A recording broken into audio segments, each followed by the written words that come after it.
We just got the much anticipated fifth movie in the Evil Dead franchise, so it's time to rank these bad boys from worst to best. This might be the most underappreciated horror franchise of all time, so here goes nothing.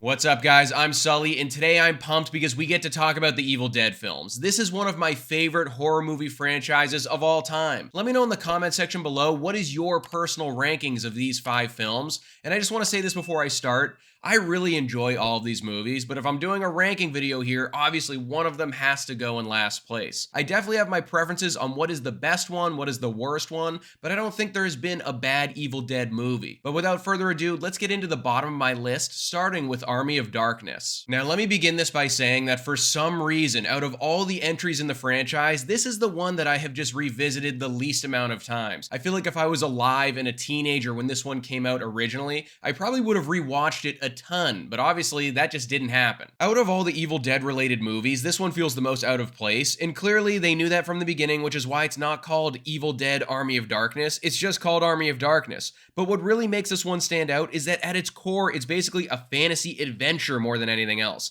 It has this whole kind of King Arthur type of prophecy that Ash needs to fulfill to get back home, but Sam Raimi still finds a way to jam all of those horror and comedy elements that his work had become known for into this 90-minute package. In other words, for better or worse, I don't think you'll find yourself bored during a single moment in this movie. Out of all the films in the franchise that he's in, Bruce Campbell really gets to strut his stuff the most as Ash in this one. The cavalier attitude, the badass moments, the quick one-liners. He's just so easy to root for because he really comes off as just some regular-ass dude you'd meet out on the street. But I think what really makes the tone stick out about this one more than anything is that it is definitely the most tame entry in the entire franchise. Like, when I was revisiting it a couple weeks ago in preparation for Evil Dead Rise, I almost had to double check to see if it was PG-13. It is just so tonally different than those first 2 movies. There's not a lot of blood, there's not a lot of gore, and I think a big part of that is because instead of fighting a ton of deadites, Ash was mostly fighting skeletons here. And last time I checked, skeletons don't have a lot of blood to spare.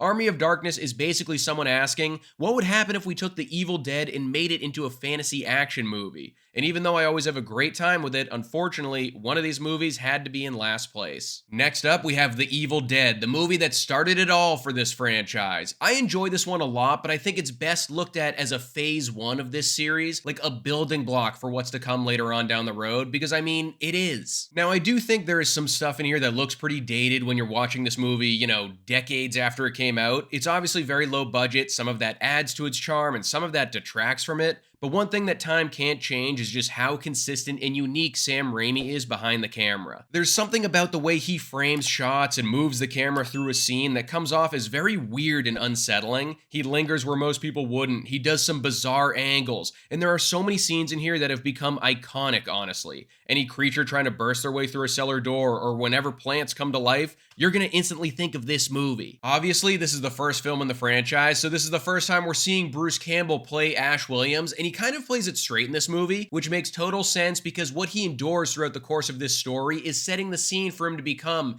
that badass, sarcastic everyman we know he becomes later on. So he's not quite there yet here, but he's still just as easy to root for as he always is in this movie. Now, like I said earlier, this movie is very low budget, and on top of that, it's over 40 years old. So some of the effects, the stunt work, the gore is gonna look a little wonky by today's standards, but you can't deny the creativity and the ambition of what Sam Raimi was trying to create here. It's a classic for a reason, and it's one of those movies where if someone tells me they haven't seen it, it's getting tossed up on the TV at lightning speed. Taking the next spot is Evil Dead Rise, and I feel like this one was the big question mark, right? Obviously, everyone was wary about 2013 Evil Dead because it was the first time we had someone new behind the camera, but that one came out of nowhere, rocked our socks off, and captured lightning in a bottle. So now everyone, myself included, were like, okay, but can you do it again 10 years later and with another new director? And somehow they pulled it off. I love when this happens in movies, but especially in the horror genre, that you can tell right from the very start that the director is a massive fan of the franchise he's adding onto first and foremost.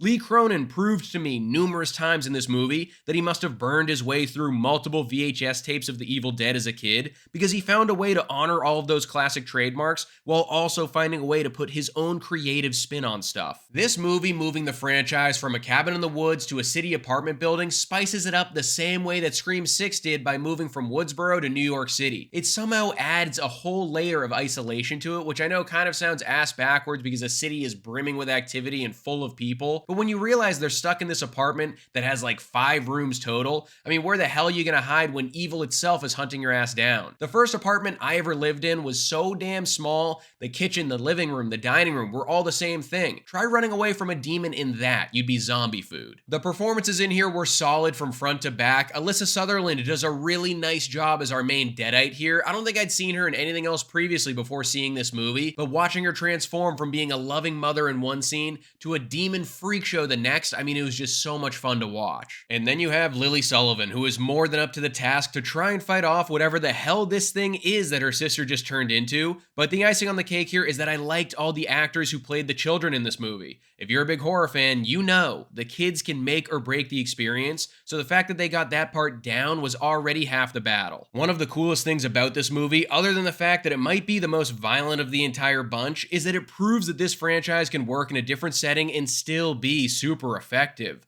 The possibilities are endless now after Evil Dead Rise. Someone in the comments of my review said it should take place on a cruise ship next, and I need that like I need air to breathe. Taking the runner-up spot is Evil Dead 2, and this movie basically just takes everything from the first film and does it even better. And I mean that quite literally, actually, because the way this movie starts out, at least initially, is almost the same exact way the first film does. But this film is really where we see Sam Raimi become the director we know him as today. All of his signature flair, his winks at the camera, and his trademarks are on display in this second installment. The budget is bigger, the scope is wider, and it is a total blast from start to finish. This is the movie that really solidified the character of Ash Williams as a horror legend. He's funny, he's witty, and most importantly, he is badass. The first time he gears up, attaches a chainsaw to his arm, and makes a sawed-off shotgun will forever be ingrained into my mind. You can just tell that Bruce Campbell is having the time of his life playing this character and messing around in this demented little world they created, especially since he comes out looking like a damn rock star. Because this entry had a bigger budget, they were able to try more ambitious and interesting things, and I think the effects look astronomically better than they do in the first movie. But this is just another one of those horror movies that is a great example of how, whenever possible, practical effects are always the way to go. They look so much better, they look more believable, and they stand the test of time way longer. This movie just strikes the right tone and balance on all fronts for an 80s horror movie. It's just the right amount of weird, funny, thrilling, scary, and all of that still translates to the screen really well today, like 40 years later.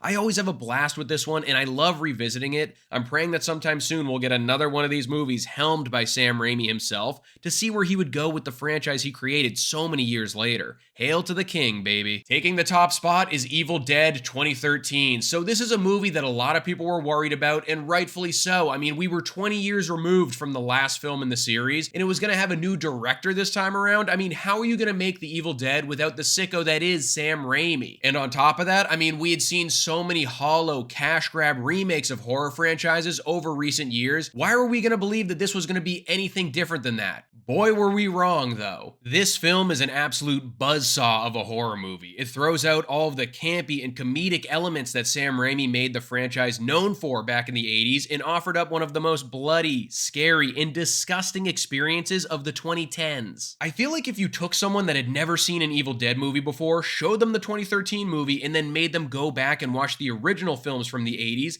they would say, huh, those Sam Raimi ones aren't actually that gory, are they? Because, I mean, this movie used a whopping 50,000 gallons of fake blood just for the final chainsaw scene at the end. That is a shit ton of corn syrup. With all that in mind, I would never describe the Evil Dead franchise as some of the scariest horror movies we've ever gotten. They're super campy and funny, and they don't do a massive amount of jump scares, but this one is legit scary. Like, it's definitely the scariest one in the entire franchise. The deadites are menacing, the kills are brutal, and the vomit is spewing. What makes this movie so good is that it takes so much from the original film and is somehow able to make it its own. Like, even though this movie has the same story backbone of friends visiting a cabin in the woods, The small tweak that the main character is a drug addict trying to detox changes everything. It really packs on the tension because now she's an unreliable narrator. No one believes what she says she saw in the woods. It adds a whole new layer of fear and paranoia to the situation, and it makes the characters feel way more fleshed out in the process.